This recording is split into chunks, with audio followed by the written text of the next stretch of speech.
Assalamualaikum warahmatullahi wabarakatuh. Alhamdulillah, kita selalu mengucapkan kalimat yang selalu didengar oleh Sang Pencipta. Kalimat ini yang telah Dia turunkan dari atas langit sana dan Dia perintahkan kepada setiap orang yang beriman untuk diucapkan. Dan dengan memuji namanya dengan kalimat mulia ini, maka segala kebutuhan kita dipenuhi olehnya. Juga kita panjatkan salam hormat, salawat dan taslim kepada manusia yang telah diperintahkan oleh Allah untuk mengucapkan kepadanya. Dan ini dalam bentuk ibadah juga bagi orang-orang beriman. Dan juga dengan harapan yang sangat luar biasa sebagai seorang hamba yang fakir kepada Tuhannya, agar diberikan 10 kali tambahan karunia yang telah dijanjikan dengan mengucapkan 1 kali salam hormat ini.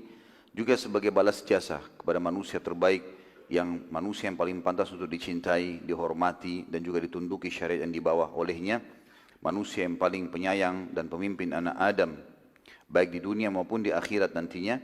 Maka sangat wajar kalau kita selalu mengucapkan salawat dan taslim kepada Nabi besar Muhammad sallallahu alaihi wasallam. Alhamdulillah, pada pertemuan yang sebelumnya teman-teman sekalian, kita sudah membahas panjang lebar dan lengkap dengan izin Allah perang Khaybar. Dan bagaimana kita lihat pasukan muslimin berhasil menembus benteng-benteng Khaybar setelah mengepungnya. Jumlah total hari Nabi SAW di sana kurang lebih 40 hari sekian. Dan untuk menembus sekian banyak benteng orang-orang Yahudi, dan akhirnya berhasil dimenangkan oleh Nabi SAW. Pelajaran yang sangat luar biasa yang harus kita ketahui teman-teman sekalian, walaupun janji Allah sudah dipastikan diberikan kepada orang-orang beriman, tetap kita nggak bisa lepas dari sebuah sistem namanya sunnatullah. Sistem yang telah Allah terapkan. Janji Allah yang maha perkasa kepada Nabi Muhammad SAW akan menang menembus Khaybar bukan didapatkan dengan duduk manis di Madinah. Nabi SAW waktu balik dari perang atau kesepakatan Hudaybiyah dan akan menuju ke perang Khaybar, belum bisa saja duduk manis di Madinah. Allah sudah janjikan menang, nanti Khaybar akan mengalah dengan sendirinya. Ternyata tidak. Yang dicontohkan baginda Nabi SAW adalah beliau membentuk pasukan, lalu beliau menuju ke sana, dan suka dukanya sebagaimana sudah kita jelaskan pertemuan yang lalu, tangan Nabi SAW kena anak panah Yahudi, ada juga beberapa sahabat yang mati syahid. Suka duka, 11 hari pertama mengepung benteng pertama, ya, benteng Naim, juga tidak bisa tembus. Nanti setelah hari ke-11, hari ke-12 baru tembus benteng tersebut. Dan seterusnya, benteng-benteng yang lain juga seperti itu, yang akhirnya dimenangkan oleh Nabi SAW dan muslimin. Itu pun Nabi SAW dan para sahabat sempat akan diracuni juga oleh wanita Yahudi yang bernama Zainab. Dan sudah kita jelaskan pada pertemuan kita yang sebelumnya. Jadi ini ada suka dukanya teman-teman sekalian. Berarti memang dalam melalui lika-liku kehidupan kita ini, sebagai orang beriman kita harus tahu, janji Allah benar. Orang beriman akan diberikan kemenangan, akan diberikan harta, kekayaan, akan diberikan kebahagiaan, akan diberikan keberuntungan dan masuk ke surga nanti di hari kiamat. Tapi butuh upaya. Allah SWT tidak ingin kita bermalas-malasan, Allah ingin kita berusaha. Makanya Umar bin Khattab radhiyallahu anhu pernah menemui beberapa orang di hari Jumat, selepas Jumat duduk di masjid, enggak bergerak. Kata Umar, kenapa kalian di sini? Mereka bilang, kami menunggu karunia-Nya Allah. Kata Umar bin Khattab sambil memarahi mereka, kalian betul-betul ya sudah jauh dari ajaran agama kalian. Kalian sudah tahu, kalian memanggil Tuhan, ya Allah berikan aku rezeki, sementara kalian tidak ikhtiar, tidak berbuat. Dan kalian sudah tahu bahwasanya Allah tidak akan pernah mencatatkan langit akan menghujankan emas atau perak. Artinya disuruh bergerak. Kalau kita teman-teman sekalian cukup dengan beriman, sudahlah saya beriman. Lalu sholat, ya sudah ucapin saja saya sholat saja, sudah selesai masuk surga. Maka itu berarti mudah sekali. Tapi Allah suruh kita ke masjid, disebutkan fadilahnya, melangkah, ada wudunya, ada wajibnya, ada sunnahnya. Ada suka dukanya, gitu kan? Maka kalau antum, misal seseorang di antara kita bertanya, Ustaz saya sudah beriman, saya coba istiqomah, masuk dalam pengajian-pengajian, coba menerapkan sunnah-sunnah Nabi, kenapa masih ada cobaan hidup? Ya memang harus itu dilalui. Dan kalau tidak ada suka dukanya, lalu apa yang akan antum kenang nanti di dunia ini? Dengan adanya suka duka, adanya sakit, adanya gangguan orang, adanya sukses, ya, adanya kalah, adanya menang, adanya sehat, adanya sakit. Kita punya kenangan dalam kehidupan dunia. Kalau tidak, maka tidak ada sesuatu yang bisa diceritakan. Kalau polos-polos saja tidak ada sesuatu yang bisa dilalui. Maka tetap kita berpegang pada firman Allah Subhanahu wa taala dalam surah Maryam. Renungi baik-baik ayat ini. Allah Subhanahu wa taala berfirman, A'udzubillahi minasyaitonirrajim. Rabbus samawati wal ardi wa ma bainahuma fa'budhu wastabir li'ibadati. Hal ta'lamu lahu samia? Allah itu adalah pencipta, pemilik, penguasa semua langit dan bumi dan apapun ada di antara keduanya. Maka sembahlah dia, hanya tunduk, patuh, nikmati, kerjakan apa yang diperintahkan dan dihalalkan dan jauhi apa yang dilarang dan bersabar dalam masalah itu. Laluin dengan suka dukanya. Sabar, laluin. Maka kalian tentu tidak akan pernah mendapatkan Tuhan selain dia. Jadi sangat jelas sekali bagaimana prosesi-prosesi kehidupan akan kita lalui. Dan itu yang dilalui oleh Nabi SAW. Ini pelajaran penting teman-teman sekalian. Karena kejadian Khaybar ini kejadian yang sangat besar. Janji pasti menang. Tapi Nabi SAW melalui suka dukanya. Begitu pula kaum muslimin banyak yang mengkhayal. Oh kita akan bisa mengembalikan Palestina. Kita akan menang, kita akan begini. Tapi mereka tidak ada upaya sama sekali. Tidak ada pendalaman ilmu agama, tidak ada upaya untuk berdoa kepada Allah, tidak ada upaya untuk mengatur sebuah strategi ke sana, enggak ada. Lalu kemudian mengkhayal Palestina akan kembali. Ya, itu enggak mungkin itu, mustahil, gitu kan. Begitu pula orang-orang yang banyak menjadi dai kemudian mereka berharap oh agama bisa tersebar tanpa harus bisa mengajar, enggak perlu mengajar, enggak perlu susun materi. Udahlah, ini Islam terimalah benar, enggak bisa. Pasti akan ada proses-proses. Susun materi, sampaikan, ada orang yang terima, ada orang yang menolak, ada suka dukanya. Sebagaimana Nabi SAW lalui itu. Sekarang kita masuk teman-teman sekalian ke kejadian-kejadian setelah pembebasan Khaybar. Pada saat Nabi SAW tiba di Madinah, setelah membebaskan Khaybar dan sudah takluk di tangan muslimin, maka Nabi SAW terus saja melanjutkan mengirim pasukan-pasukan, walaupun beliau tidak pimpin secara langsung, dikenal dengan Sariyah.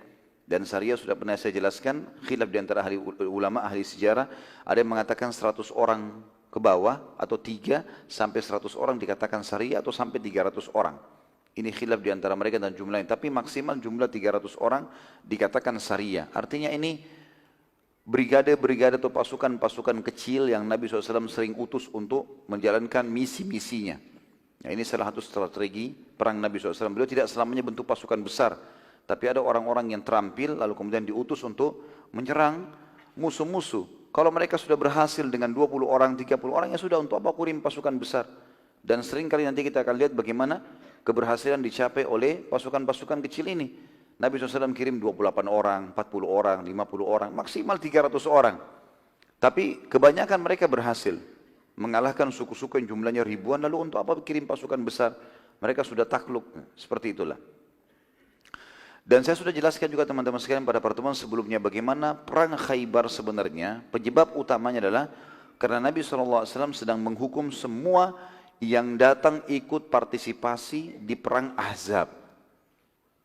Setelah takluk Khaybar dan ada perdamaian dengan orang-orang Quraisy, maka Nabi SAW mulai waktu tiba di Madinah mengutus pasukan-pasukan kecil, banyak sekali. Yang pertama yang dikenal dengan Sariyah Tu'bah. Ini Sariyah dipimpin oleh Umar bin Khattab radhiyallahu anhu di bulan Sya'ban tahun 7 Hijriah. Ya, karena tentu Khaybar takluk di tahun 7 Hijriah. Ya. Langsung Nabi SAW tidak pakai tunggu. Dan ini menandakan teman-teman sekalian bagi muslimin tidak ada waktu untuk diam. Harus bergerak menyebarkan agama Allah Subhanahu wa taala. Nabi SAW terus langsung bergerak dan Sariyah dipimpin oleh Umar bin Khattab. Tujuannya adalah menyerang suku Hawazim. Karena Hawazim sempat ikut ya, di dalam perang Ahzab. Dan Hawazim suku yang sangat besar. Jumlahnya saja, jumlah personil perangnya mereka itu sama orang-orang sukunya. Ini satu suku itu 30.000 orang. Jadi jumlah yang sangat besar. Kalau tidak salah malah 30.000 itu personil perangnya saja. Sisanya masih banyak wanita dan anak-anak. Dan kita akan lihat nanti setelah pembebasan kota Mekah, Nabi SAW menyerang suku Hawazim secara khusus.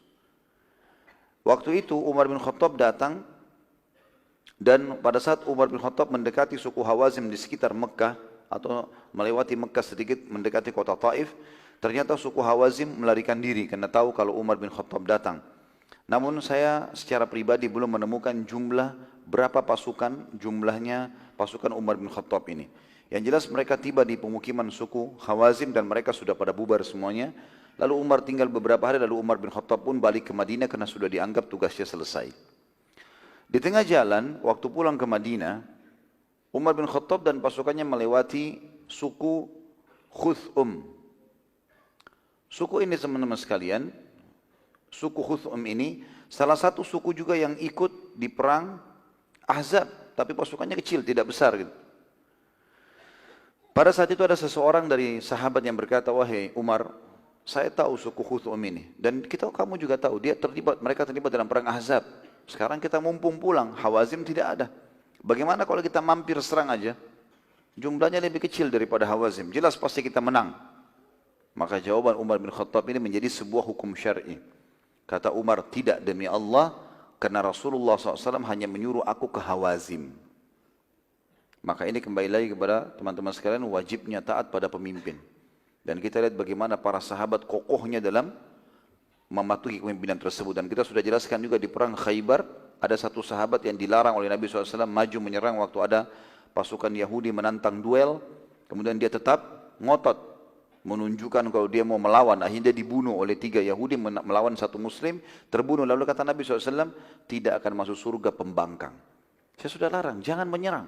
Enggak boleh serang, harus patuh. Yang kedua teman-teman sekalian, tentu tibalah pasukan ini di Madinah dan Nabi SAW menyambut mereka. Tapi tentu Hawazim belum terkalahkan, nanti akan kita bahas sekali lagi setelah pembebasan kota Mekah.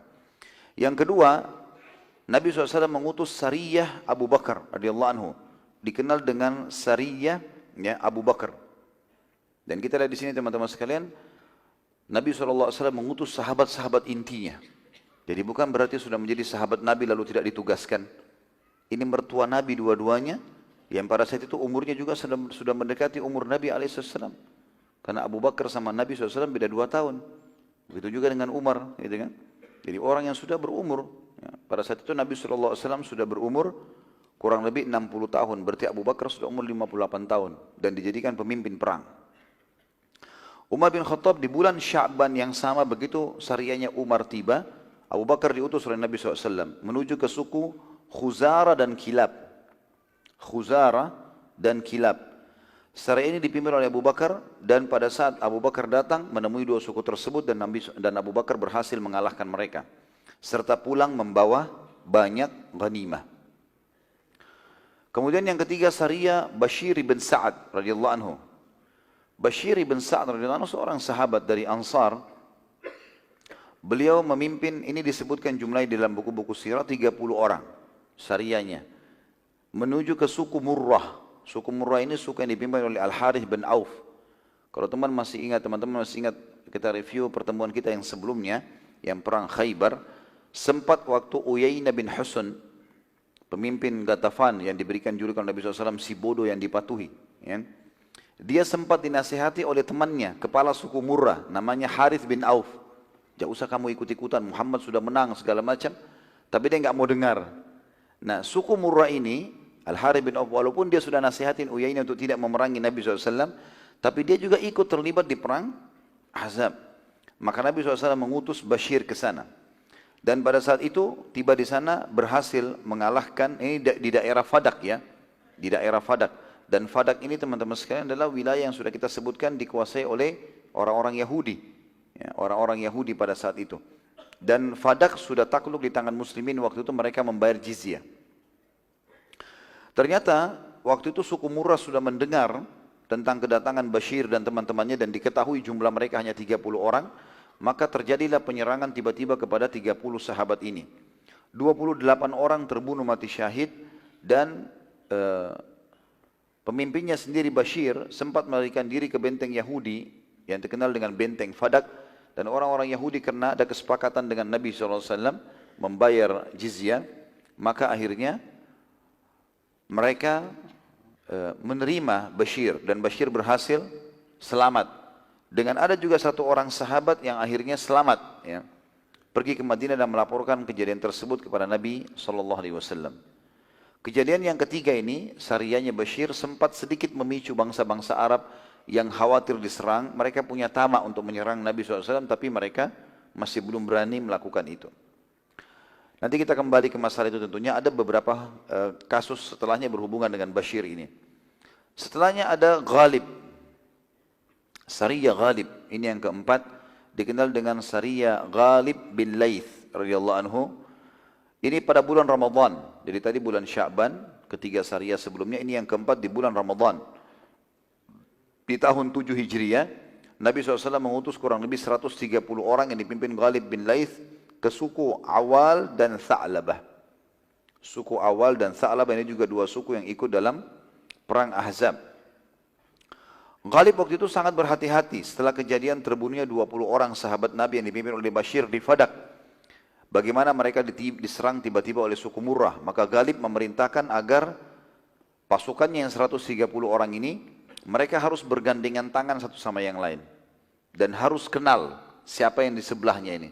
Kamu sama kamu harus mengenal dari gerakan badan, dari bahasa, dari suara, harus tahu kalau ini sahabat dekatnya. Dan mereka harus jalan sama-sama. Dan kalau ada misalnya muslimin di depannya, mereka bisa saling mengingatkan, itu muslim, jangan sampai kita salah bunuh. Karena rencananya si Ghalib ini akan menyerang dua suku tadi di malam hari. Pada saat itu, Ghalib bercerita radhiyallahu anhu dalam kisah ini, dia bilang, pada malam itu aku mencoba mengintai dari sebuah tempat yang agak tinggi, bukit, di dekat pemukiman suku atau musuh tadi yang akan diserang, suku yang akan dimusuh, atau suku yang akan diserang, atau musuh yang akan diserang.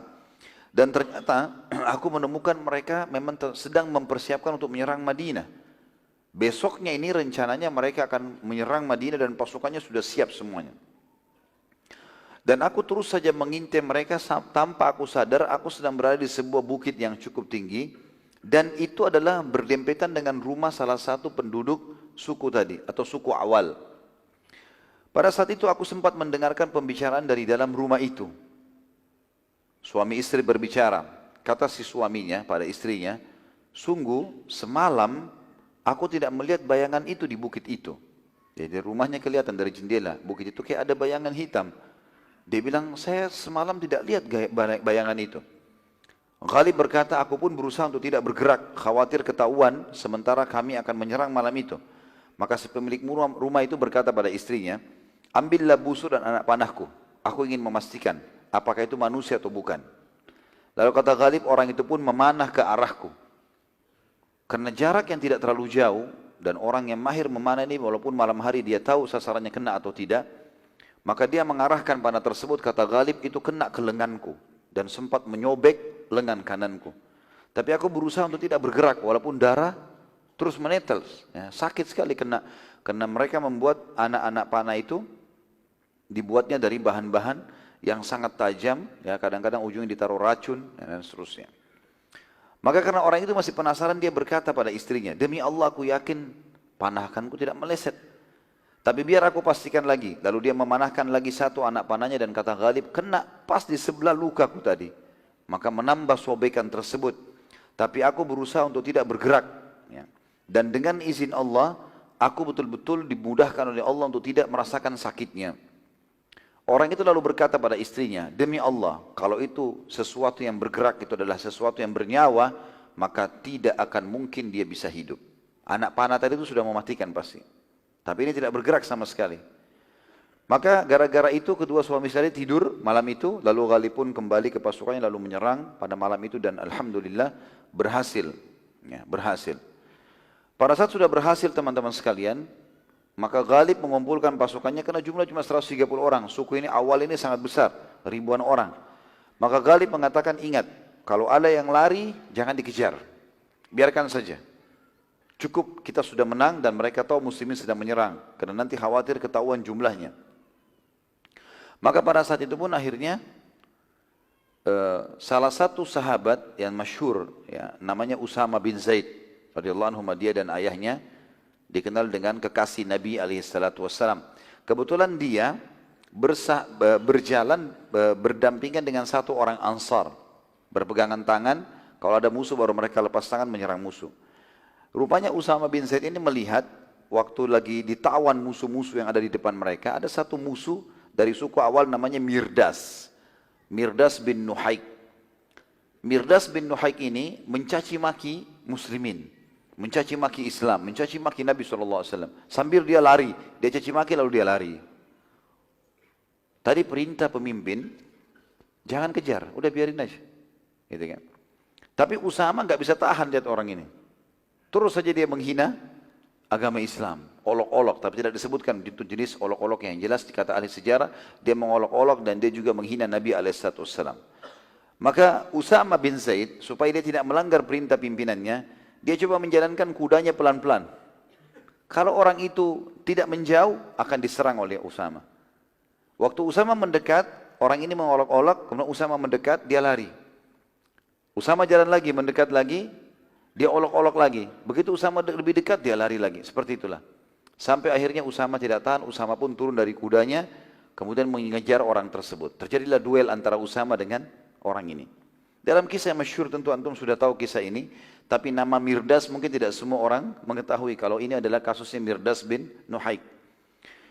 Maka Usama bin Zaid pun berhasil menaklukkan orang ini. Mirdas ditebas, dipukul sehingga tangannya kena dan pedangnya jatuh.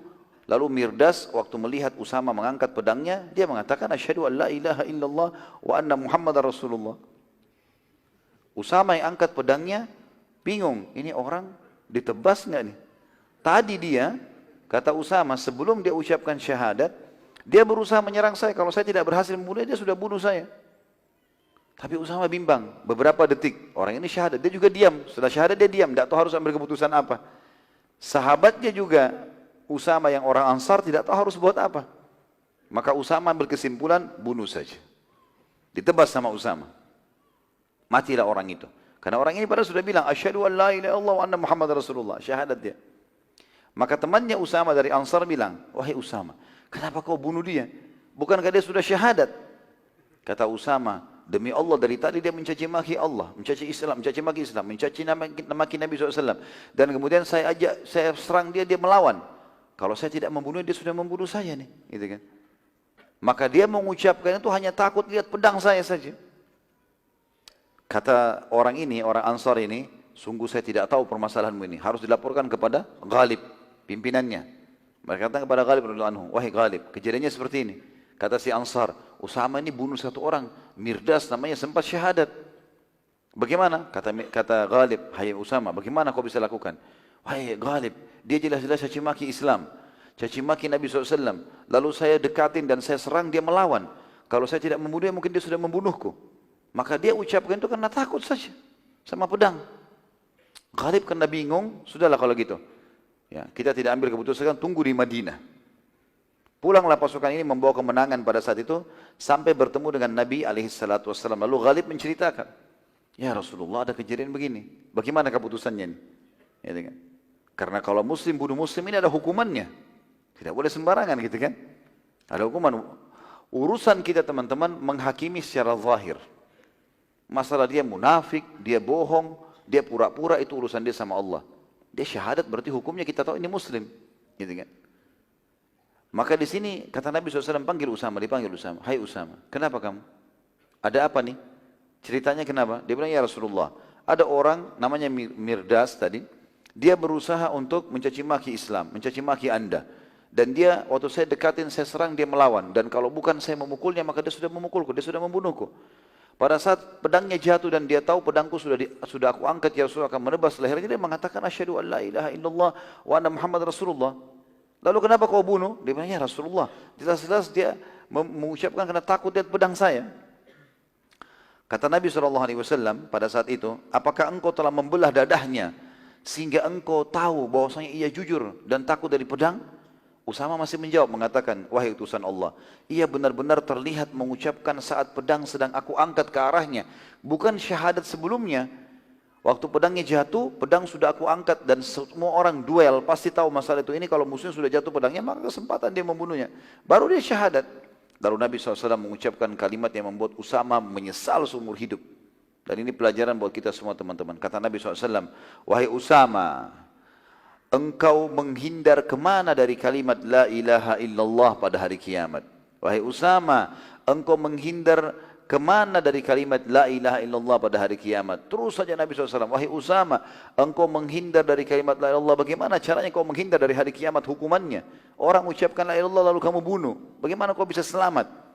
Kata Usama, terus saja Nabi SAW mengulangi kalimat tersebut sampai aku berharap pada hari itu aku baru masuk Islam sehingga semua dosaku dimaafkan. Semenjak kejadian tersebut teman-teman sekalian, Usama bin Zaid, tentu Usama tidak dihukum oleh Nabi SAW karena beliau tidak tahu hukumnya gitu kan. Tapi Usama mengatakan, mulai hari itu aku tidak pernah ikut dalam peperangan apapun menghadapi Muslim. Termasuk Usama bin Zaid radhiyallahu anhu ini, dia dan ayahnya sahabat, sempat menghidup sampai di zaman Ali bin Abi Thalib radhiyallahu anhu, jadi khalifah.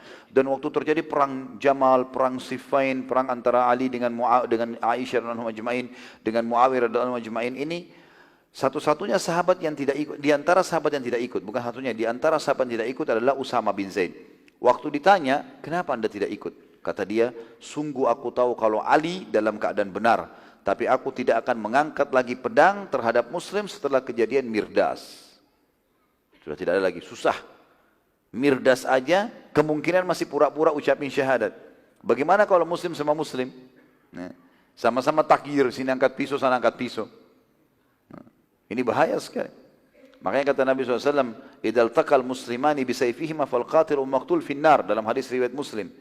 Kalau dua orang Muslim bertemu, dua-duanya bawa pedang, dua-duanya yang membunuh dan dibunuh, dua-duanya masuk neraka. Kata para sahabat, ya Rasulullah, hadal qatil fama balul maqtul. Orang yang membunuh sudah jelas ya Rasulullah, wajar masuk neraka. Bagaimana dengan nasibnya orang yang dibunuh? Kata Nabi SAW, fa innahu kana harisan ala qatli sahibihi. Karena dia sebenarnya memang juga mau membunuh rivalnya. Kalau bukan terlanjur dia dibunuh, dia akan membunuh. Maka karena itu dua-duanya akan masuk dalam api neraka. Lalu bagaimana Ustaz kalau kita menghadapi seorang Muslim? Baik, kita tidak usah layani pertengkaran. Selama dia Muslim, jangan layani. Biarin dia bertengkar sama tembok. Teriak-teriak, kau pengecut. Ya sudah, tidak apa-apa. Biarin aja. Tidak usah layani. Karena kalimat syahadatnya ini punya nilai. Jangan layani. Kalau kita diserang, tiba-tiba terus kita menangkis membela diri itu lain. Tapi kalau kita ajak bertengkar, jangan. Karena syaitan sangat luar biasa. Mungkin kita cuma lihat tonjok saja, tapi mana kita tahu mungkin tonjokan kita pas kena sasaran yang membuat dia mati. Kan bahaya. Dia diam aja, urusan dia sama Allah SWT. Gitu kan? Jadi jangan layani teman-teman sekalian. Kalau ada muslim yang ajak bertengkar, diam saja. Udah enggak usah. Ini pelajaran. Kemudian selanjutnya teman-teman sekalian, Sariyah Bashir ibn Sa'ad ke suku Murrah. Tadi kita kembali. Ya, Sariyah yang ketiga tadi Sariyah Bashir juga kan. Bashir kan tadi dikirim 30 orang, 28 orang mati terbunuh. Masih ingat ya? Masih ingat enggak? Kalau enggak saya berhentiin nih. Tadi kan kita jelaskan Sariyah Bashir yang ketiga. Bashir tadi sempat dikalahkan oleh suku Murrah, sukunya Al-Harith bin Auf, ya. 28 orang mati terbunuh. Bashir sempat lari ke benteng Fadak, kemudian selamat. Ada satu sahabat juga melapor kepada Nabi SAW. Lihat bagaimana Nabi SAW membangkitkan semangat jihadnya para sahabat. Bashir sudah kalah, sempat melarikan diri.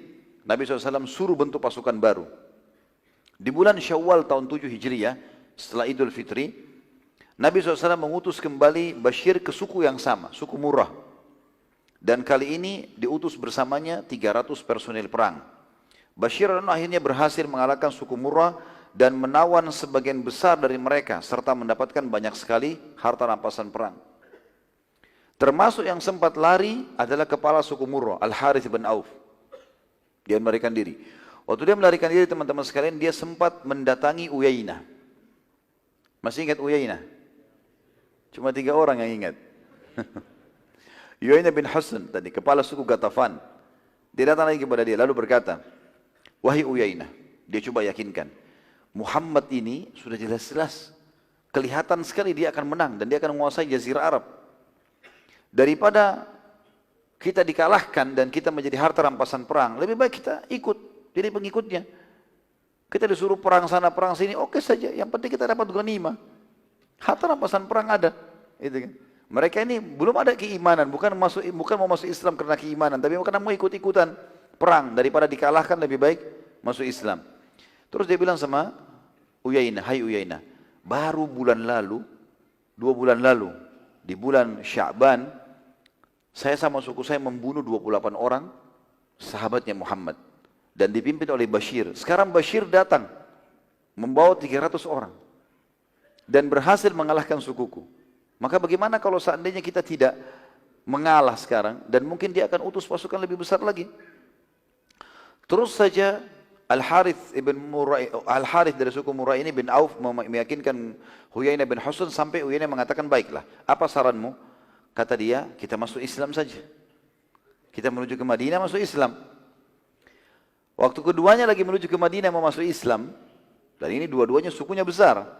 Di tengah jalan mereka bertemu juga dengan satu lagi kepala suku yang lain namanya Farrah bin Hubairah. Farrah bin Hubairah ini lagi mau menuju pergi umroh. Ketemu dengan dua-dua. Ini bertiga orang bersahabat, tiga-tiganya kepala suku yang berbeda. Farrah bertanya kepada keduanya, kepada Al-Harith dan juga Uyainah, mau kemana kalian? Kata mereka, kami mau ke Madinah, masuk Islam, menjadi pengikut Muhammad. Farrah berkata, sabar dulu.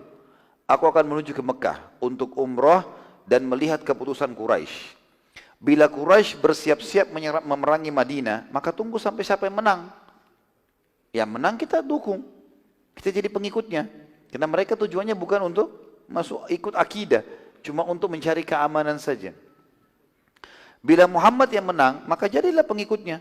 Tapi bila Quraisy yang menang, untuk apa kalian jadi pengikutnya Muhammad? Toh juga kalah. Maka gara-gara pertimbangan ini dari Farrah, keduanya batalkan masuk Islam. Ini. Uyainah dan Al-Harith mengatakan pendapat yang baik. Kita tunggu saja nanti. Mereka tunggulah. Si Farrah pergi ke Mekah. Memang dia mau umrah, tapi umrah jahiliyah ini ya. Farrah pada saat tiba di Mekah dan selesai umrahnya, maka dia sempat bertanya kepada tokoh-tokoh Quraisy. Orang-orang Quraisy tahu dia ini kepala suku juga. Apa keputusan kalian tentang kesepakatan dengan Muhammad? Kata Quraisy, sungguh kami hanya berdamai sesaat saja dengan Muhammad agar kami bisa mengatur strategi menghabisi Muhammad dan para pengikutnya. Maka si Farrah mulai bimbang. Ini jangan sampai Quraisy ini bohong saja dengan kesepakatan Hudaybiyah. Terungkap lebih jauh lagi, ternyata pada saat itu kebetulan ada kepala suku Bakr. Kalau teman-teman masih ingat suku Bakr, waktu terjadi kesepakatan Hudaybiyah, sempat di antara poin kesepakatan, suku Arab manapun yang mau jadi sekutunya Muslimin silahkan, yang mau jadi sekutunya Quraisy silahkan. Suku Bakr sempat menjadi sekutunya Quraisy. Dan lawannya suku Bakr selalu mereka berperang namanya suku Khuza'ah. Ini jadi sekutunya Muslimin. Dan nanti kita akan lihat, belum sampai 10 tahun tentunya, baru 3-4 tahun berjalan kesepakatan Hudaybiyah, itu sudah terjadi pembatalan karena ada pengkhianatan. Kepala suku Bakr, Bakr ini sekutunya Quraisy. Khuza'ah sekutunya Muslimin. Nama kepala suku Bakr Naufal bin Muawiyah Ad-Daili. Naufal bin Muawiyah Ad-Daili. Dia waktu itu, teman-teman sekalian, kebetulan lagi ada di Mekah dan dilihat oleh Farrah ini. Dia bilang kepada Quraisy, ayolah kita perangi suku Khuza'ah. Terus saja dia memotivasi agar Quraisy mau memerangi suku Khuza'ah. Walaupun Quraisy masih belum menanggapi. Akhirnya Farrah mengambil kesimpulan.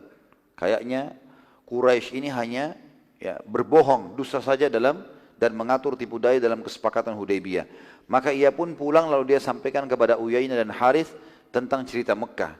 Gara-gara ini Uyainah dan Harith akhirnya menunda keislaman mereka. Di sini tentu teman-teman sekalian sebuah pelajaran, subhanallah. Keinginan masuk Islam kedua orang tersebut hanya karena takut, dan ini bisa terjadi. Jadi ada orang masuk Islam teman-teman karena takut dengan muslimin. Ya, takut karena keamanan mereka misalnya.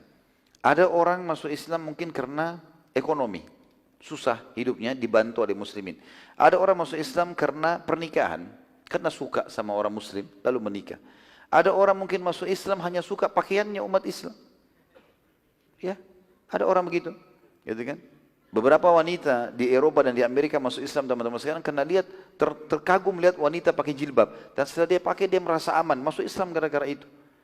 Ada orang masuk Islam mungkin karena kagum melihat figur, jabatan, apa saja. Dan ini semua teman-teman boleh dalam Islam, bukan tidak boleh. Makanya orang-orang yang baru masuk Islam dinamakan mu'allafati qulubihim. Orang-orang yang hatinya masih bisa pindah agama. Apa hukumnya dalam Islam kita terima semua. Ada orang masuk Islam karena pernikahan, karena ekonomi, karena terpaksa, karena takut, semua dihukumi Islam, Muslim. Selama dia syahadat. Masalah dia bohong, hal gaib urusannya Allah. Kalau nanti terungkap ternyata dia berkhianat segala macam, ada hukumannya sendiri. Tapi kita menghukumi orang secara zahirnya. Tentu setelah itu teman-teman sekalian, banyak sekali syariah yang diutus oleh Nabi SAW dan semua rata-rata berhasil. Tapi tidak semuanya disebutkan oleh para ahli sejarah. Yang saya dapatkan dari beberapa rujukan, hanya dikatakan cukup banyak sari yang ditulis atau diutus oleh Nabi SAW kecil-kecil kepada suku-suku juga yang jumlahnya tidak banyak, dan semuanya berhasil. Tapi kejadian yang paling memukau dan harus diungkap, ya, sehingga umat Islam tahu di tahun 7 Hijriah adalah Umrah Qadha. Umrah Qadha. Qadha artinya ganti. Kita review kembali. Waktu kesepakatan Hudaybiyah, Muslimin waktu itu niatnya mau apa teman-teman? Umrah, ya. Mereka kan pakai baju ihram, bawa hadyu, ya, bawa hewan kurban kan gitu. Tapi ditahan oleh Quraisy. Apa di antara butir yang ditulis oleh Quraisy? Di antara butir kesepakatan adalah mereka tidak boleh umrah tahun itu, boleh umrah kapan? Tahun depan. Nah, kesepakatan Hudaybiyah terjadi tahun 6 Hijriah. Ini sudah tahun 7 Hijriah, berarti sudah tepat waktu di mana mereka boleh umrah lagi. Maka ada judul di sini teman-teman sekalian yang saya tulis khusus, namanya Umrah Qadha. Dan itu terjadi di tahun 7 Hijriah, tepatnya di bulan Syawal. Setelah lewat setahun dan tepatnya memang Hudaybiyah terjadi bulan Syawal tahun 6 Hijriah, maka muslimin sesuai kesepakatan sudah boleh masuk Mekah dan mereka punya hak masuk selama 3 hari. Maka keluarlah Nabi SAW bersama seluruh yang ikut di Hudaybiyah tahun lalu, kecuali yang telah mati syahid di Khaybar atau yang wafat sebelum tiba masa itu. Juga terdapat 600 orang baru yang tidak hadir di Hudaybiyah tahun lalu, tapi mereka ingin ikut bersama Nabi SAW umrah. Nabi buka, silakan yang mau ikut. Kurang lebih berarti jumlahnya 2000 orang, ya, yang ikut bersama Nabi SAW. Nabi SAW memerintahkan seluruh sahabat pakai senjata lengkap. Kali ini bukan seperti umrah yang sebelumnya. Umrah sebelumnya cuma pakai baju ihram. Tidak ada baju besi, tidak ada perisai, tidak ada tombak, tidak ada topi besi, tidak ada semua. Sekarang tidak, bawa semuanya. Harus dibawa semuanya.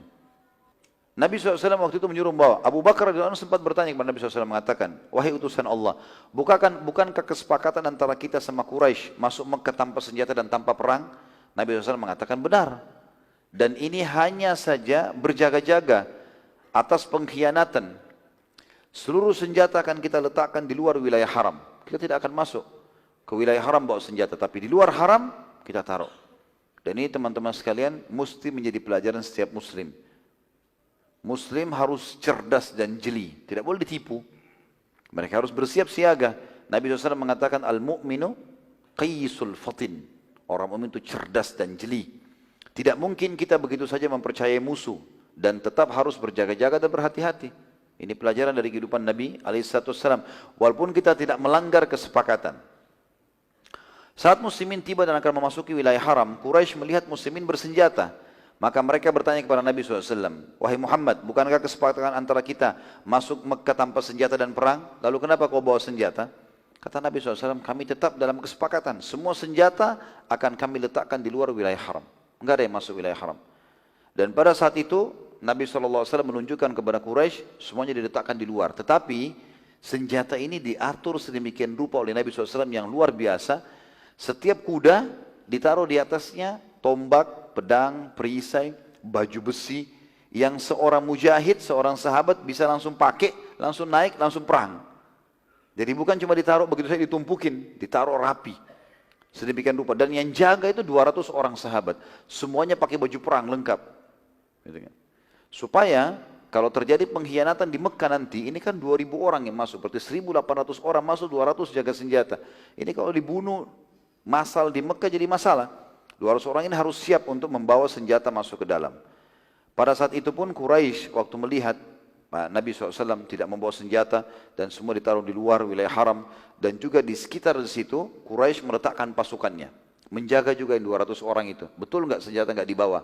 Gitu kan. Dan ternyata mereka betul-betul tidak membawa itu. Maka Nabi SAW pun masuk umroh bersama para sahabat. Pada saat Nabi SAW sudah masuk, 1800 orang kurang lebih masuk ke dalam wilayah haram, sambil bertakbir, bertahlil, mengucapkan kalimat talbiyah, dan 200 orang sahabat menunggu di luar wilayah haram untuk menjaga senjata muslimin. Abu Sufyan waktu itu yang merupakan pemimpin Quraisy, dia tidak ingin masyarakat Mekah berinteraksi dengan muslimin. khawatir nanti ada yang terpengaruh lalu mau masuk Islam. Maka dia sempat menyebarkan isu kalau muslimin yang datang dari Madinah sedang tertimpa penyakit kuning. Waktu itu begitu disebutkan, penyakit yang biasanya menimpa seseorang, kulitnya berwarna kuning dan penyakit itu menular. Bisa membuat tubuh seseorang melemah dan terjangkit. Artinya orang yang kena dekatnya bisa terjangkit, menular. Mendengar berita tersebut, mayoritas penduduk Mekah segera melarikan diri keluar. Karena muslimin berada 3 hari di sana. Kemudian mereka pun naik, tinggal di bukit-bukit agar bisa menyaksikan muslimin dari jarak jauh. Yang tinggal di Mekah tentu tokoh-tokoh Quraisy saja yang tahu kalau itu cuma isu. Seperti Ikrimah bin Abi Jahal, Safwan bin Muawiyah dan lain-lainnya. Mereka tidak mau pula keluar dari Mekah.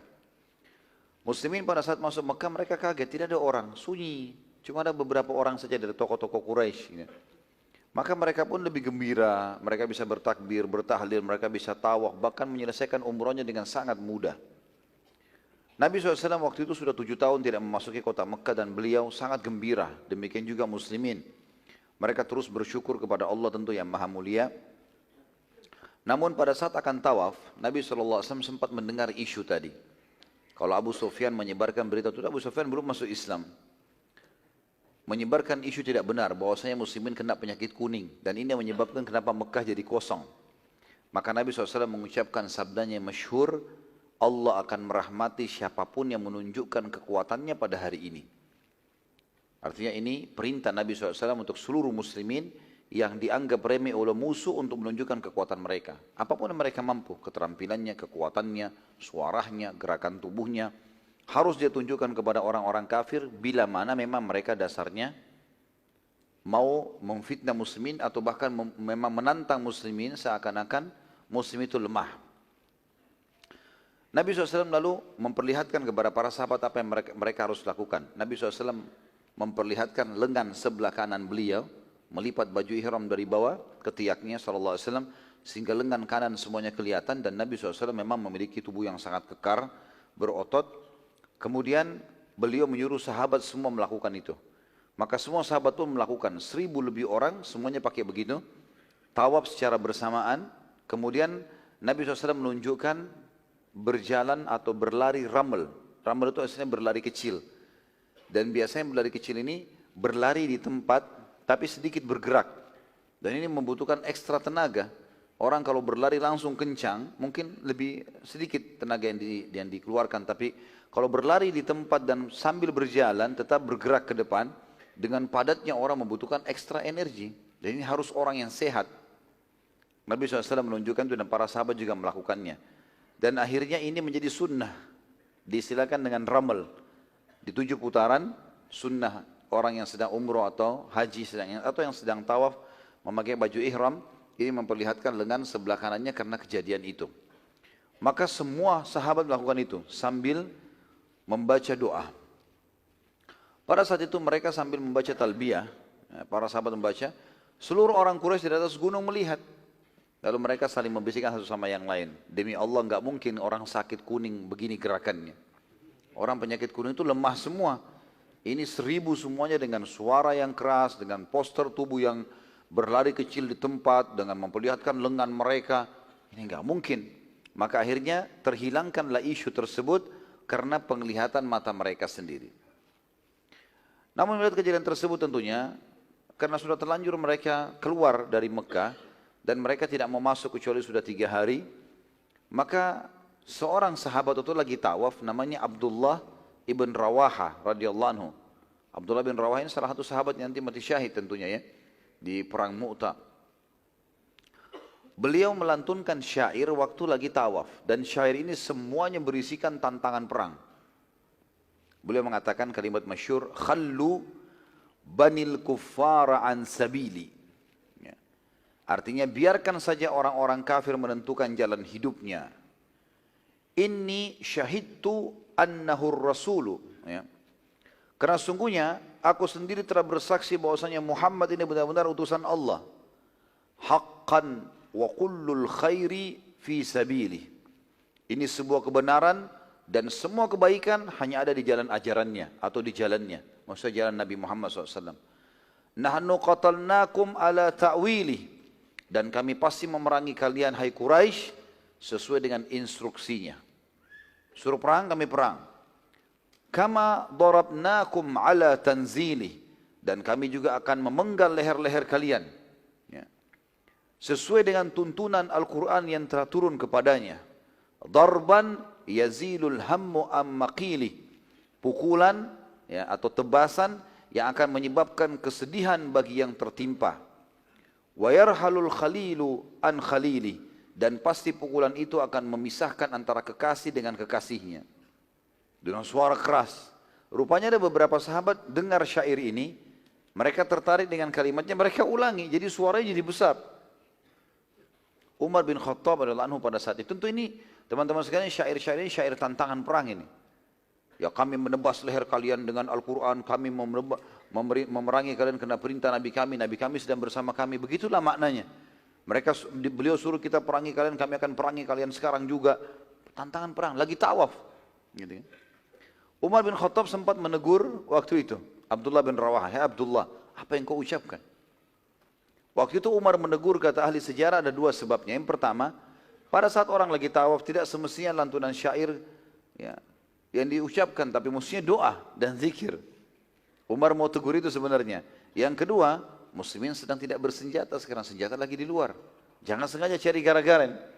Jangan sampai Quraisy terganggu dengan syair tersebut lalu tiba-tiba menyerang muslimin sementara muslimin belum siap. Maka Nabi SAW waktu dengar Umar berkata, "Hai Abdullah, apa yang kau ucapkan?" Maksudnya hati-hatilah, jaga lisanmu. Maka Nabi SAW berkata kepada Umar, "Hai Umar, tidak usah khawatir, aku mendengar. Aku juga dengar apa yang diucapkan Abdullah, biarin aja dia." Bahkan Nabi SAW mendukung pada saat itu. Lalu Nabi SAW menghadap ke Abdullah, belum beliau lagi di depan dan Abdullah di belakangnya, lalu berkata, "Wahai Abdullah, ucapkan kalimat yang lebih baik. Bacalah, La ilaha illallah wahda. Tidak ada Tuhan yang berhak disembah dan Dia Maha Esa. Sadaqa wa'da, Dia membenarkan janji-janjinya. Wa nasara abdah, dan Dia telah menolong dan memenangkan hambanya Nabi Muhammad SAW. Wa a'azza jundah, dan Dia memuliakan tentara-tentara yang membela di jalannya. Wa hazamal ahzab wahda, dan yang telah mengalahkan pasukan Ahzab sendirian." Tentu kalimat terakhir wa hazamal ahzab wahda ini menyakiti sekali bagi Quraisy, karena yang paling besar jumlah pasukan di perang Ahzab adalah Quraisy, dan betul-betul mereka dihantam oleh angin pada saat mereka terbubarkan pada malam itu, dan sudah kita jelaskan pada saat kita jelaskan perang Khandaq atau perang Ahzab. Lalu Abdullah pun melakukan itu dan semua sahabat mengikuti, akhirnya menjadi sunnah yang diturunkan dari Nabi SAW. Artinya orang kalau lagi tawaf membaca zikir tadi. Nabi SAW selesai tawaf, beliau pun menyembelih domba, dan ini juga sunnah yang banyak muslimin belum kerjakan di dalam umroh. Karena ini bukan haji, umroh. Dan banyak jemaah kita pada saat umroh mereka tidak menyembelih di Mekah. Padahal sebenarnya sunnah Nabi SAW ini yang mestinya dikerjakan walaupun sekali dari sekian banyak umroh yang kita kerjakan. Dan dia hukumnya wajib, ini sunnah kalau umroh tentunya, boleh dikerjakan boleh tidak. Dan dia menjadi wajib bagi haji yang tamattu dan kiran. Dan haji ada tiga macam, ada haji ifrad, haji saja tanpa ada umroh, ini tidak ada kurbannya. Ada haji ya, tamattu, umroh dulu baru haji. Dan ada haji kiran, haji dulu baru umroh. Jadi umrohnya dikerjakan setelah haji namanya kiran. Tapi dua-duanya tamattu dan kiran ini ada kurbannya.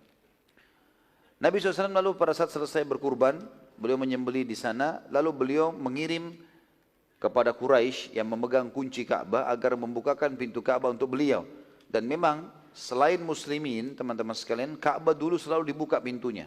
Dan Ka'bah memiliki dua pintu, tempat masuk dan tempat keluar. Jadi orang lula lalang masuk keluar. Semua orang boleh masuk. Quraisy pun membukakan buat mereka. Tapi waktu muslimin masuk mereka menguncinya, tidak boleh buka. Nabi SAW kirim, minta kepada pemegang kunci untuk membukanya. Tapi mereka menolak. Mereka mengatakan ini tidak dalam kesepakatan. Nabi SAW pada saat melihat kekakuan Quraisy dalam hal tersebut, maka beliau melakukan satu perbuatan yang menyakiti hati mereka akhirnya. Beliau mengatakan pada Bilal, kalau begitu hai Bilal, Ka'bah tidak dibuka, naiklah ke atas Ka'bah.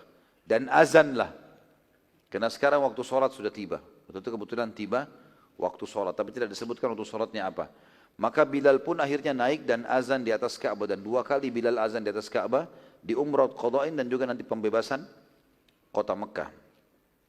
Waktu melihat kejadian tersebut dengan suara keras Bilal muazzin, dan mereka tahu, orang Quraisy tahu siapa Bilal. Bilal ini mantan budaknya mereka dulu di Mekah. Orang yang dianggap kelas nomor 2 lah gitu kan. Maka Quraisy pun terpukul, tapi mereka tidak bisa buat apa-apa. Karena kalau mereka mengganggu, ini jelas-jelas mereka dalam perdamaian. Ikrimah bin Abi Jahal, ya, anaknya Abu Jahal yang nanti juga akan masuk Islam insyaAllah, sungguh sangat baik. Ya. Dia berkata, sungguh sangat beruntung Abu Hakam. Abu Hakam maksudnya ayahnya sendiri, Abu Jahal. Karena tidak melihat budak ini azan di atas Ka'bah. Jadi ini tentu kesombongan dari mereka. Bagaimana mereka menganggap mustahil ada kulit hitam naik di atas Ka'bah atau mengurus Ka'bah. Itu dalam Islam sudah tidak ada ini. Tidak ada rasisme lagi, tidak ada kesukuan lagi. Semuanya orang yang mulia di sisi Allah adalah orang yang paling bertakwa, orang yang paling patuh. Pada saat muslimin akan meninggalkan Mekah, setelah 3 hari teman-teman sekalian, mereka menyembah Allah yang Maha Perkasa. Nabi SAW ingin menambah beberapa hari lagi karena masih rindu, ingin ibadah, nyaman di Mekah. Namun orang-orang Quraisy telah mengutus Ikrimah bin Abi Jahal untuk mengingatkan muslimin dan segera keluar. Nabi SAW sempat mengajak negosiasi Ikrimah, mengatakan, hai Ikrimah, bagaimana kalau kau jadi tamuku di kemah dan aku akan negosiasi denganmu? Maka Ikrimah mengatakan, aku tidak butuh, tidak ada hajat dengan jamuanmu hai Muhammad, keluarlah segera dari wilayah dan kota kami. Salah satu pimpinan Ansar Madinah, Sa'ad ibn Ubadah radhiyallahu anhu, marah dengan statement Ikrimah. Lalu dia berkata, hai Ikrimah, sesungguhnya ini adalah wilayah dan kota Nabi SAW, bukan kotamu. Sekarang ini selama 3 hari, ini kota kami. Dan ini juga kota Nabi SAW, bukan kota kamu. Maka Nabi SAW sempat menenangkan Sa'ad dan berkata, tidak boleh orang yang datang ke lokasi kita, lalu kita mengganggunya. Walaupun kita sekarang berkuasa 3 hari, enggak boleh sama sekali kita mengganggu mereka. Dan memerintahkan agar muslimin segera meninggalkan Mekah. Saat meninggalkan Mekah teman-teman sekalian, sebagian orang-orang bodoh dari Quraisy yang tidak faham, mereka tidak tahu nilainya kesepakatan. Maka mereka berusaha menyerang muslimin. Namun karena jumlahnya sedikit dan muslimin tahu masalah itu, kebetulan mereka sudah keluar dari wilayah haram, sudah bergabung. Dan pasukan yang 200 tadinya sudah mulai masuk ke Mekah, jadi 1.800 sekarang yang menjaga senjata. Mereka berusaha menyerang yang 1.800, mereka tidak tahu kalau ada 200 yang belum umrah. Bukan yang 200 diserang, tapi yang di luar wilayah haram. Mereka pun takut membunuh di wilayah haram. Waktu mereka menyerang, muslimin punya senjata lengkap. Langsung dihadapi oleh muslimin, begitu mereka melihat senjata, mereka pun akhirnya meninggalkan muslimin dan tidak berani melawan. Waktu sementara menunggu 200 orang, sahabat yang umrah tadi yang tadinya jaga senjata, ada satu orang yang bernama Abban ibn Walid bin Mughirah. Abban bin Walid bin Mughirah. Abban ini masuk Islam. Pada orang Mekah, dia datang, dia syahadat. Dan ini termasuk anak mudanya Mekah. Artinya orang yang sangat cerdas. Ya. Dia kemudian datang dan dia masuk Islam. Lalu kata Nabi SAW, wahai Abban, mana sahabatmu Khalid bin Walid? Itu Khalid bin Walid belum masuk Islam. Kebetulan sahabat dekatnya Abban. Maka kata Nabi SAW, mana sahabat Khalid bin Walid? Ia sangat cerdas dan Islam tidak mungkin tersembunyi pada orang-orang yang berakal seperti dia. Demi Allah, bila ia masuk Islam, maka kami akan muliakan dan kedepankan dia sebagai pemimpin kami. Abban pada saat itu tidak mau lagi kembali ke Mekah. Dia mengirim surat saja kepada Khalid bin Walid yang berbunyi, wahai Khalid, engkau punya akal yang cerdas. Dan sungguh Islam tidak tersembunyi lagi pada orang yang cerdas sepertimu. Maka kesini dan masuk Islamlah. Sesungguhnya Nabi SAW telah menyebut-nyebut namamu dan akan memuliakanmu jika kau menjadi Muslim, mengangkatmu sebagai pemimpin perang. Pada saat itu Khalid bin Walid tertarik. Karena memang dia sudah lama mau dengar Islam, dia sudah lama tertarik dengan Islam, tapi dia tidak tahu bagaimana caranya. Dia takut malu dengan sukunya. Karena Abban, sahabatnya yang telah masuk, dia pun datang ke sana, lalu kemudian dia menghadap Nabi SAW dan masuk Islam. Tentu ini salah satu metode dakwah Nabi SAW, bagaimana beliau fokus menawarkan Islam kepada orang-orang yang cerdas. Ini kalau kita sekarang orang berpendidikan mungkin ya, orang berpendidikan, orang yang berakal sehat, ini enggak menolak Islam. Dan kita tidak perlu ragu menawarkan Islam kepada mereka. Mereka sudah tahu bagaimana caranya belajar, bagaimana caranya menganut Islam itu. Pada waktu yang bersamaan, pada saat Khalid bin Walid masuk Islam, Khalid bin Walid ini kebetulan bersahabat dekat dengan 2 orang lagi. Yang pertama Amr bin As. Amr bin As waktu itu kebetulan dia diutus, dia baru datang dari Habasyah diutus oleh Quraisy untuk menjemput Ja'far bin Abi Thalib. Tapi ternyata dengan hikmah Allah, Amr bin As ini masuk Islam di Ethiopia di tangannya Najasyi. Setelah dia berusaha untuk mengembalikan muslimin, memfitnah mereka segala macam, akhirnya dia heran, kok bisa Najasyi masuk Islam? Lalu dia belajar dari Najasyi, akhirnya dia masuk Islam di tangannya Najasyi radhiyallahu anhu ajma'in. Ya. Waktu itu dia pulang ke Mekah, Amr bin As pulang, sudah muslim. Dia tidak tahu kalau Khalid bin Walid ini juga masuk Islam. Dia pun lalu kemudian, Amr bin As ketemu, lalu dia mengangkat barang-barangnya, kata Khalid bin Walid, di mana kau akan pergi, Amr? Kenapa kau bawa barang-barangmu? Kata Amr, saya mau ke Madinah. Ya. Kata Khalid, apakah kau telah meninggalkan agama nenek moyangmu? Kata Amr, iya, dan aku sudah masuk Islam. Amr lalu banyak menceritakan tentang Islam dan bagaimana Raja Najasyi, proses masuk Islamnya, bagaimana Najasyi, raja yang terkenal waktu itu, raja yang sangat kuat, kaya, pintar, seorang pendeta masuk Islam. Maka Khalid pun akhirnya mengatakan, baiklah kalau begitu. Saya pun sudah masuk Islam. Saya sudah mengikrarkan Islam, tapi saya belum tahu kalau sampai sejauh itu Islam. Sampai tersebar-sebar kemana-mana gitu. Maka keduanya akhirnya sepakat ya, untuk sama-sama ke Madinah. Amr bin As waktu lagi radhiyallahu anhu lagi mengambil barang-barangnya dan ngobrol sama Khalid, dia mau pamit sama seorang temannya, sahabat dekatnya, namanya Uthman bin Talha. Uthman bin Talha seumur, sebaya dengan mereka dan juga seorang kesatria terkenal, punya kiprah banyak setelah masuk Islam nanti. Uthman bin Talha sama kedudukannya, Uthman bin Talha, Amr bin As dengan Khalid bin Walid, tiga-tiganya terkenal dengan keterampilan perang, gitu kan. Maka Amr bin As pun menawarkan Islam kepada sahabatnya, menjelaskan segala macam tentang Islam. Akhirnya masuk Islamlah Uthman bin Talha. Waktu itu Nabi SAW sudah tiba di Madinah setelah pulang dari Umrah Qadha. Lalu tibalah 3 orang ini. Waktu tiba di pintu gerbang Madinah, ya, pada saat itu tepatnya di bulan Muharram di tahun 8 Hijriah. Jadi sudah selesai musim haji, karena tadinya itu umrah kan di bulan Syawal. Habis akhir Syawal, Nabi SAW tiba di Madinah. Bulan Dzulqa'dah, bulan Zulhijjah, awal bulan Muharram, tahun 8 Hijriah, Khalid bin Walid dengan Amr bin As dan sahabat-sahabat ini, dan At-Talha ini berangkat menuju Uthman bin Talha berangkat ke Madinah. Waktu tiba di dalam pintu gerbang Madinah, dan sudah dekat dengan masjid Nabi SAW, Nabi lihat ketiganya datang. Kata Nabi SAW, telah datang kepada kalian pemuda-pemuda terbaiknya Quraisy. Ini 3 orang yang datang ini pemuka terhebatnya anak-anak muda Quraisy. Mereka akan punya peran yang sama sebagai kesatria perang dalam Islam. Dan pada waktu yang bersamaan teman-teman sekalian juga datanglah di bulan Jumadil Awal. Tadi itu bulan Muharram ya. 3 orang ini hanya tinggal di Madinah. Kemudian di bulan di bulan Jumadil Awal datang satu suku, Khuza'ah, yang menjadi sekutu Nabi SAW. Waktu tadinya mereka masih dalam keadaan kafir. Datang kemudian mereka juga mengikrarkan masuk Islam semuanya. Ini tentu kisah tentang Umrah Al-Qadha. Dan tentu saja teman-teman sekalian, pertemuan akan datang insyaAllah. Kita akan masuk ke surat-surat Nabi SAW yang tertujukan kepada raja-raja dunia. Dan bagaimana ini menandakan penyempurnaan agama Islam, karena memang dasarnya mereka akan masuk Islam sebagaimana kita lihat nanti. Di antaranya surat kepada Herakl, surat kepada Muqaykis dan banyak raja-raja yang lain, dan bagaimana fenomena kejadian pada saat itu.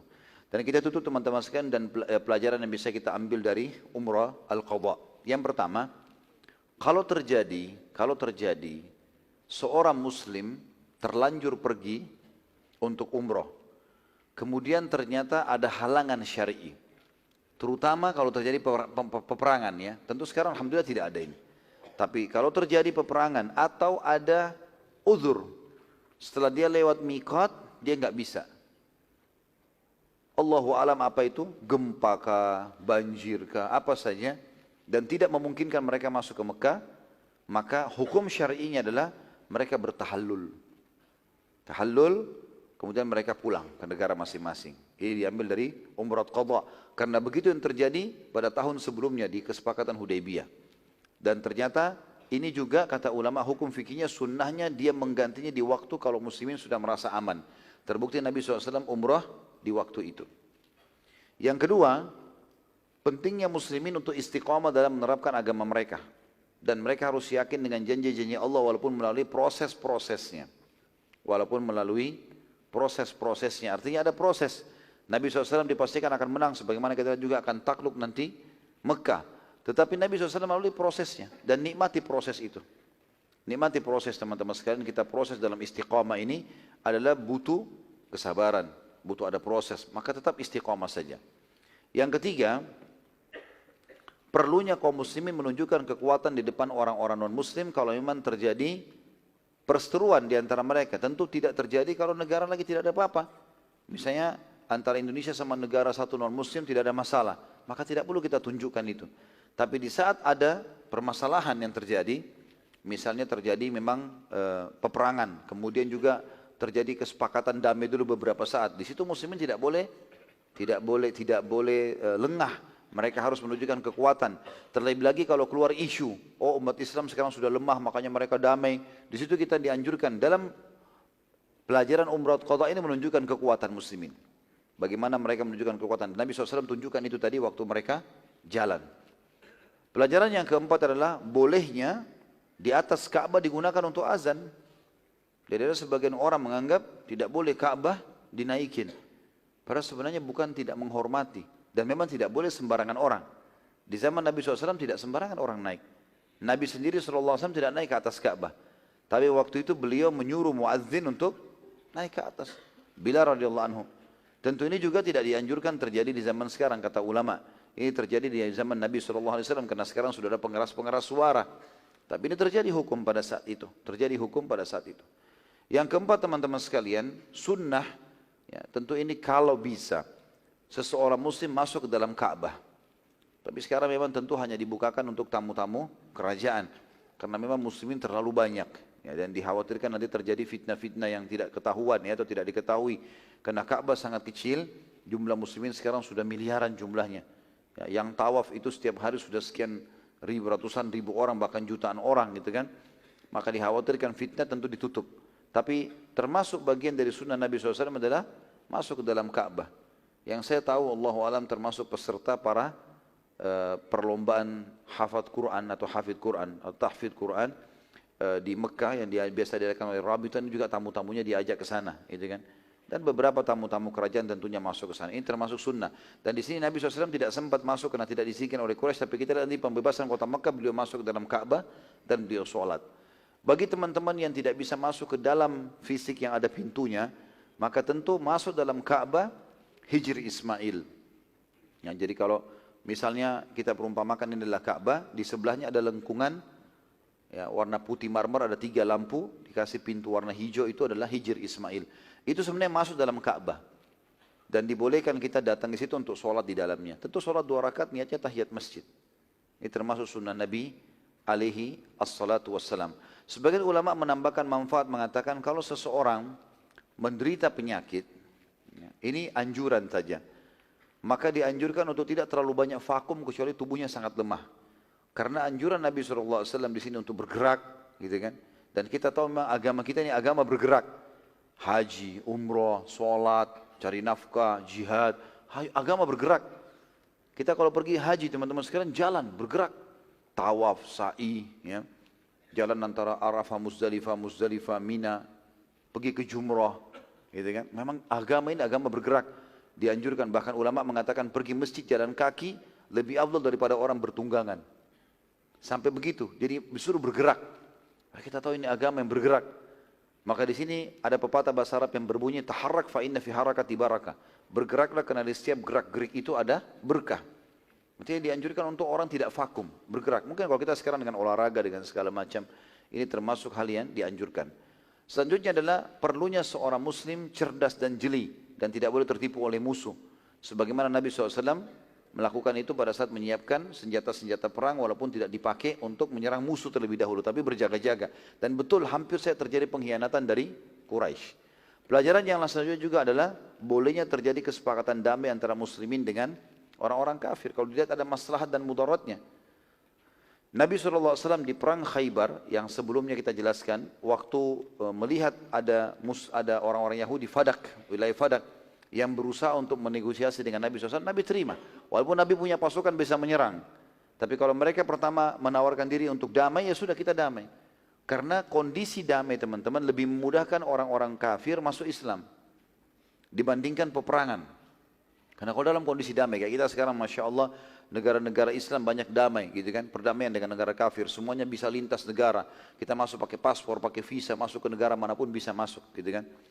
Kita sekarang leluasa menawarkan Islam dan ini lebih mudah membuat orang lain terima Islam.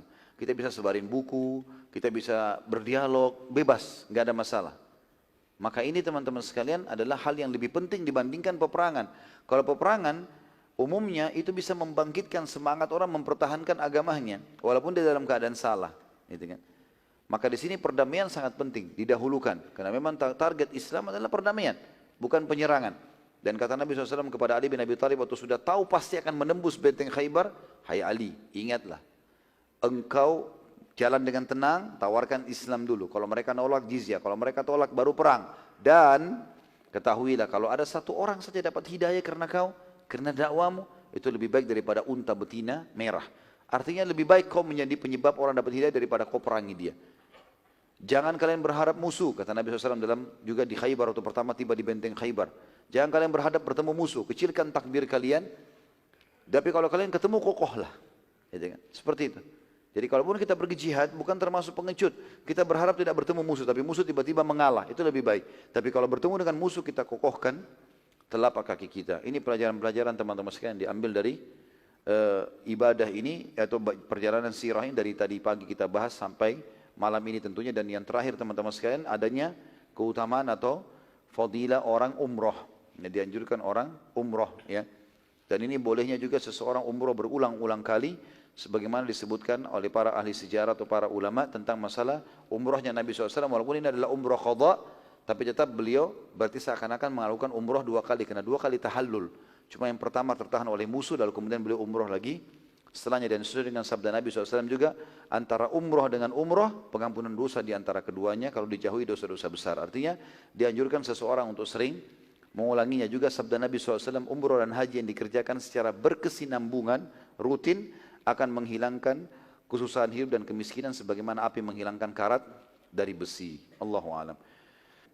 Baiklah kalau begitu teman-teman, semoga Allah berkahi majelis kita dan kita berdoa kepada Sang Pencipta Allah dengan kemahamurahannya untuk menerima seluruh amal yang pernah kita kerjakan tanpa terkecuali sampai menjelang ajal datang nanti. Dan semoga seluruh dosa yang pernah kita kerjakan tanpa terkecuali, sekecil sampai sebesar apapun, diganti dengan kemahamurahannya menjadi pahala. Dan selalu kita doakan negara kita Indonesia agar menjadi negara yang aman, tentram, damai. Seluruh rezekinya dibukakan oleh Allah dari seluruh penjuruhnya, dan seluruh utangnya terlunasi dengan izinnya tentunya. Dan seluruh muslimin di bawah naungan ukhuwah Islamiyah diangkat perselisihan di antara mereka, dan dalam ibadah mereka kembali kepada Al-Quran dan Sunnah. Dan semoga saja seluruh wilayah Islam diberikan pemimpin muslim yang adil yang kembali kepada Al-Quran dan Sunnah. Dan semoga saja Indonesia menjadi contoh bagi negara-negara yang lain. Tidak pernah lupa kita doakan saudara kita di Palestina, di Syria, di Yaman, di Irak, di Myanmar, di Ahsa, dimanapun mereka berada sedang terlindas. Semoga Allah ikhlaskan niat mereka, terima para syuhada mereka, mudahkan Islam di tangan mereka dan tangan kita semua. Dan semoga Allah partisipasikan kita bersama mereka di pahala, baik dengan doa, dengan harta, juga dengan jiwa kita. Dan semoga Allah dengan kemahamurannya menyatukan kita semua tanpa terkecuali di surga firdausnya tanpa hisab. Semuanya saya ucapkan dari majelis semua yang mulia ini. Kalau ada benar pasti dari Allah, kalau rasa pasti dari saya, mohon dimaafkan. Subhanakallahumma bihamdika, asyhadu an la ilaha illa anta astaghfiruka wa atubu ilaik. Wassalamualaikum warahmatullahi wabarakatuh.